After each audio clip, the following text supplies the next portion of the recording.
BTS 24 news में आपका स्वागत है। ममेरे बहनोई ने ही अपने नाबालिग साली के साथ किया दुष्कर्म।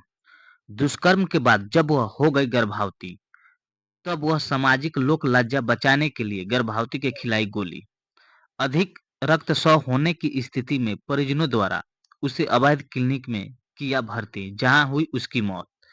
मौत के बाद मामला आया प्रकाश में।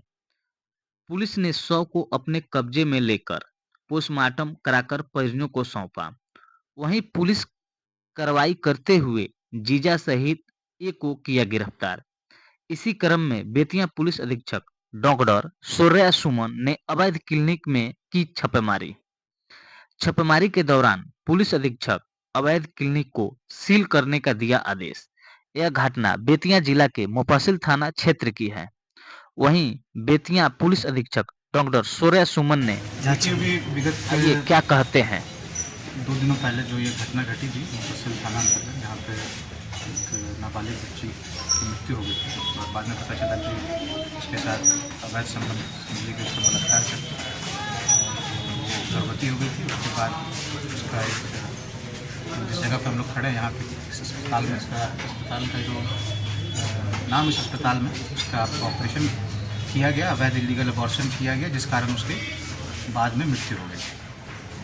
तो उसमें हमारे ऊपर भी, पुलिस के ऊपर भी यह दबाव बार बार दिया जा रहा था कि जो अभियुक्त से गिरफ्तारी की जाए। तो वो तो हम लोगों ने आपको कर ली वैसे गिरफ्तारी, लेकिन जो ये सिलसिला है ये बहुत ही भयावह है और बहुत ही डेंजरस है।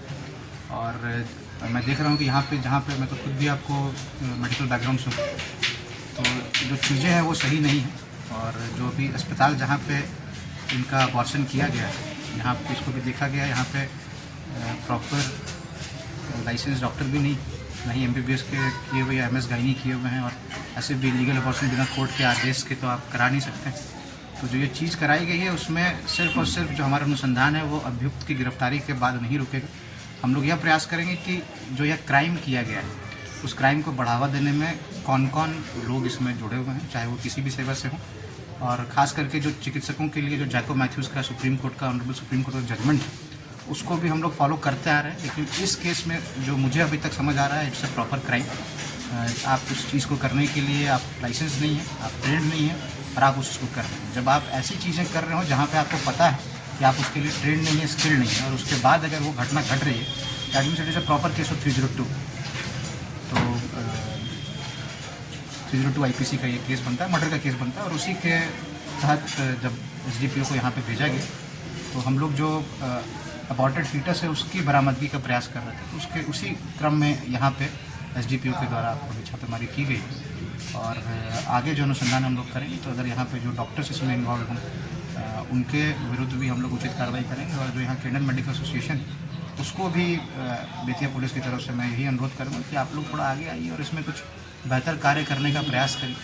क्योंकि एक नाबालिग बच्ची के साथ एक तो अवैध संबंध बनाया गया, उसके बाद उसका इलीगल अबॉर्शन कराया गया। अगर उस समय भी प्रॉपर अगर नॉलेज रहता और सही डॉक्टर के पास दिखाया गया होता तो शायद उसका उपाय, कोर्ट का आदेश लेके कई तरह के उपाय हैं जो किया जा सकता है, और उसको तो फॉलो किया नहीं गया। और साथ ही साथ जो इलीगल जितने भी ये क्लिनिक्स चल रहे हैं इनका प्रॉपर आपको जांच होनी चाहिए, बहुत आवश्यक बन गया है। क्योंकि होता क्या है कि हमेशा पुलिस के ऊपर दबाव बन जाता है, और यह उचित नहीं है। हम लोग के द्वारा अभी तो गिरफ्तारी कर ली गई है, और मैं बस ये कहना चाहता हूँ आप लोग के तरफ से, आप लोग के सामने, कि ये मामला यहाँ नहीं रुकेगा।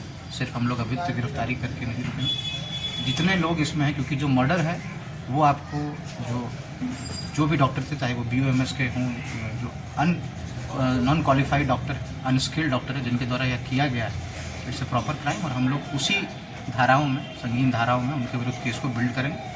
और आगे जो यहाँ पे जो सिस्टम है उस पर भी जो प्रशासन या जो आपको चिकित्सा सेवा से जुड़े हुए जो प्रशासनिक अधिकारी उनको भी कहेंगे कि इसमें कुछ उचित कार्रवाई। कितने लोगों की गिरफ्तारी हुई है सर? देखिए अभी तो जो मुख्य अभियुक्त है उसकी गिरफ्तारी की गई है, और यहाँ पे जो नर्स कार्यरत थी जिनके द्वारा जो महिला है और उनके जो मर गई, जो विक्टिम है, जो मृतक है, और उसकी माँ को यहाँ पे लाया गया था, उसकी हम लोगों ने गिरफ्तारी की। उसी के बाद उनके जो सिक्योरिटी बयान है उसके बाद हम लोग यहाँ पे आए। कुछ हम लोग को आवश्यक दस्तावेज भी यहाँ पे मिले और डॉक्टर्स के भी नाम है। तो आगे हम लोग देखते हैं, अनुसंधान करें।